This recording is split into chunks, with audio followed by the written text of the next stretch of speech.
The reviews for Deadpool and Wolverine will be with us soon. And by soon, I mean literally, as the film has already opened up internationally and is about to hit the United States. So, the review embargo literally lifts the day of release. This is causing problems and concerns.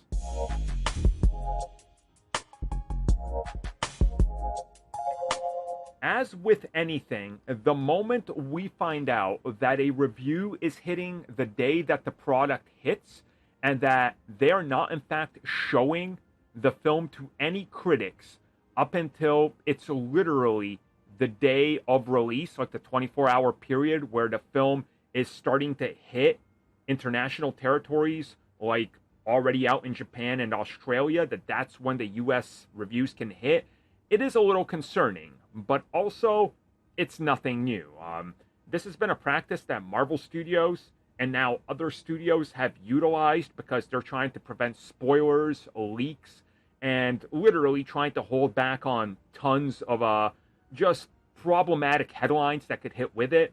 The most, I would say, famous one I remember, or infamous, depends on how you look at it, is I think it was Variety and The Batman, where their headline and byline for the review spoiled the film and the twist and the revelations.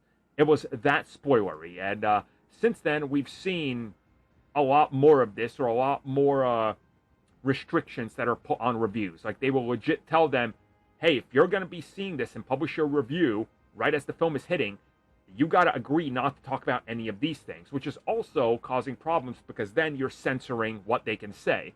This has also become way more problematic in video games, where they're like, hey, we want you to play this game, but do you want to sign this talking about how you're not going to talk about this performance issue or these microtransactions, but you got to focus on the positive of the single-player story, but don't mention this other stuff? Huh? Do you want the code?